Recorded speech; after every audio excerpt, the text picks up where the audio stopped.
Austria summit के बाद जो जॉइंट स्टेटमेंट आया है, वो जॉइंट स्टेटमेंट पाकिस्तान के लिए बहुत बुरी खबर लेकर आया है। जानेंगे कैसे मिर्ची लग सकती है पाकिस्तान को, तो वहीं बहुत सारी चीजें जो अभी तक समझ में नहीं आ रही थी कि आखिरकार 41 साल बाद जो ये दौरा हुआ है, क्या सिर्फ द्विपक्षीय संबंध और व्यापार के कारण ही हुआ है? तो नहीं, अब एक नया एंगल भी निकल कर आया है ऑस्ट्रिया के साथ इस विजिट को लेकर।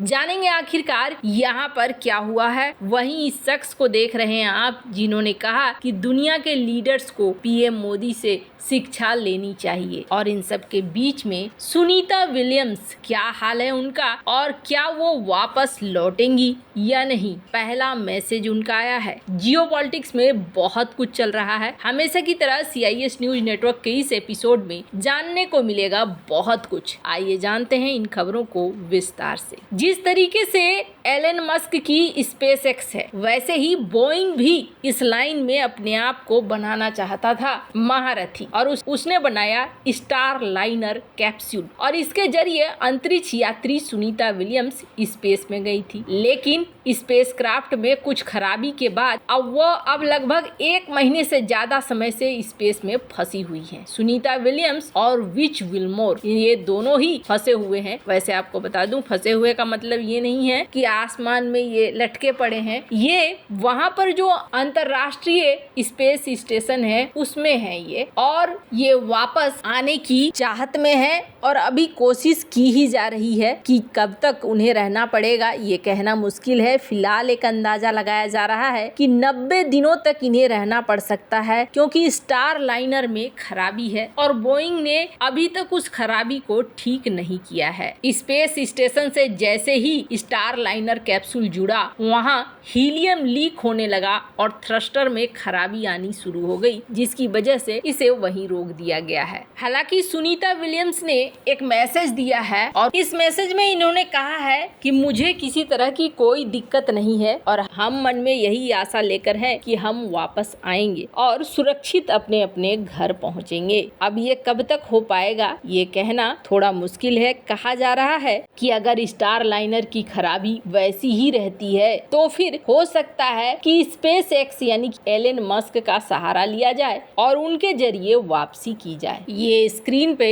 देख रहे हैं आप रॉयटर्स की खबर, जिसमें मैसेज देते हुए उन्हें दिखाया जा रहा है। फिलहाल वो यहाँ पर सुरक्षित बताई जा रही हैं। वैसे कब तक ये आएंगी वापस वो देखने वाली बात होगी। फिलहाल के लिए ये यहाँ सुरक्षित बताई जा रही हैं। जहाँ एक तरफ ये सब कुछ हो रहा है, तो वहीं दूसरी तरफ पीएम मोदी ऑस्ट्रिया पहुंचे और ऑस्ट्रिया से एक जॉइंट स्टेटमेंट दिया गया। हालांकि ऑस्ट्रिया में और भी कई सारी चीजें हुई। 41 साल बाद पीएम मोदी यहाँ यूं ही नहीं पहुंचे थे। पीएम मोदी ने यहाँ पर एक संदेश ये भी दिया। पीएम मोदी ने कहा कि भारत ने बुद्ध दिया है, कभी युद्ध नहीं दिया है। दोनों देशों के बीच कई तरह के समझौते भी हुए, बायलैटरल मीटिंग भी हुई, और इस मीटिंग के बाद एक जॉइंट स्टेटमेंट आता है, और उस जॉइंट स्टेटमेंट से सबसे ज्यादा मिर्ची पाकिस्तान को लगेगी। पर आपको बता दूं, उससे पहले ये जो शख्स देख रहे हैं, ये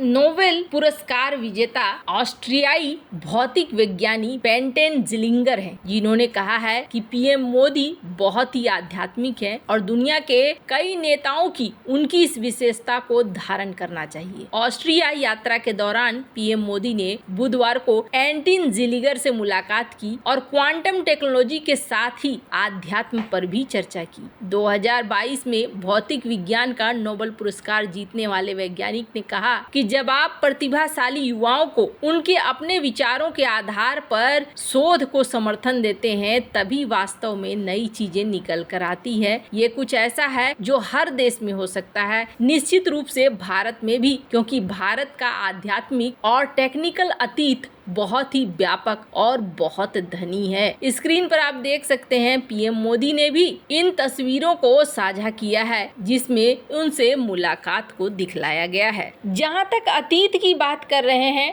तो आपको बता दूं, भारत का रोल बहुत अहम रहा है। जब दूसरा विश्व युद्ध हो गया था, तो ऑस्ट्रिया के कई सारे इलाकों पर मित्र देशों का कब्जा हो गया था। जिसमें सोवियत संघ ने भी इसके एक बड़े भूभाग पर कब्जा कर लिया था और इस भूभाग को वो सोवियत संघ का ही मानने लगे थे। ऑस्ट्रिया ने तब स्वतंत्रता के लिए भारत से बातचीत की थी और उस समय भारत ने बड़ी मदद की थी रूस के साथ नेगोशिएशन करने में, और तब जाकर अपने उस हिस्से को जिसे रूस ने कब्जे में ले लिया था काफी सालों बाद अलग करने में ऑस्ट्रिया सफल हुआ था। कुछ हिस्सा रूस ने, कुछ हिस्सा यूके ने, ऐसे करके इनके हिस्से बट चुके थे। पर यहाँ पर जो जॉइंट स्टेटमेंट है वो जॉइंट स्टेटमेंट क्यों महत्वपूर्ण है, स्क्रीन पर एक आर्टिकल है, आप एएनआई का आर्टिकल है, बहुत पुराना है, आपको याद आएगा 2023 का जनवरी महीना था जब डॉक्टर एस जयशंकर ऑस्ट्रिया के टीवी पे पूछे गए प्रश्न का जवाब दे रहे थे और तब उन्होंने कहा था कि पाकिस्तान आतंकवाद का सेंटर है। तो उनसे कहा गया था आप जिस भाषा में कह रहे हैं ये डिप्लोमेटिक वर्ड नहीं है। तो इन्होंने कहा कि मैं बहुत ही ज्यादा डिप्लोमेटिक बोल रहा हूँ, लेकिन इससे भी कड़े शब्द इस्तेमाल किए जाने चाहिए पाकिस्तान को लेकर। ऑस्ट्रिया के मन में कहीं न कहीं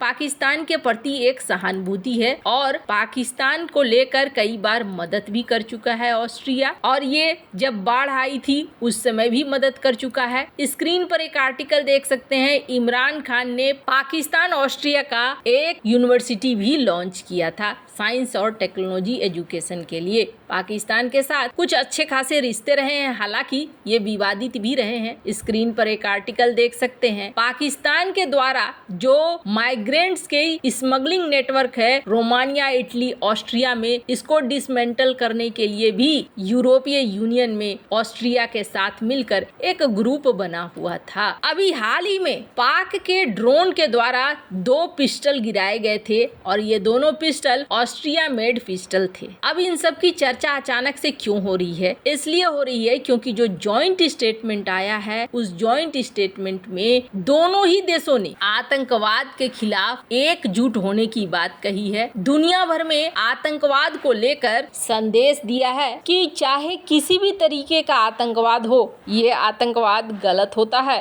किसी भी तरह के आतंकवाद को दोनों देश सपोर्ट नहीं करेंगे। हालांकि शब्दों के कह देने भर से चीजें तुरंत से हल नहीं हो जाती हैं, लेकिन धीरे धीरे करके एक कदम बढ़ा रहा है भारत। वैसे आपको क्या लगता है इन सब मामले में, आपकी क्या राय है? कमेंट कर जरूर बताएं। जल्द मिलते हैं अगले वीडियो में नई खबर के साथ।